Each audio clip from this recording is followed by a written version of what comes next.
বিষয়টা হচ্ছে অদম্য অজেয় অপ্রতিরোধ্য ভারত প্রায় হেরে যাওয়া ফাইনাল জিতল কিভাবে। টার্নিং পয়েন্ট, অবিশ্বাস্য এক ফাইনাল, ভীষণ রোমাঞ্চকর এক ম্যাচ যেখানে দক্ষিণ আফ্রিকার জয়টাকে মনে হচ্ছিল কেবলই সময়ের ব্যবধান, কিন্তু তাদের মুখের গ্রাস কেড়ে ফাইনাল জিতে নিল ভারত। কিভাবে, কোনটি টার্নিং পয়েন্ট? সূর্যকুমারের অবিশ্বাস্য ক্যাচই ম্যাচের টার্নিং পয়েন্ট। টি-20 খেলায় এরকম বিস্ময়কর ম্যাচ এর আগে বহুবার দর্শক দেখেছেন, কিন্তু পরিস্থিতিটা ভাবুন।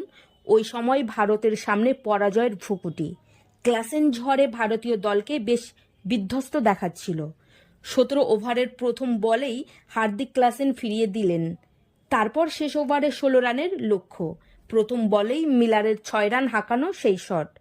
সূর্য প্রচণ্ড চাপের মুখেও সীমার মধ্যে অসীম হয়ে তালুবন্দি করলেন।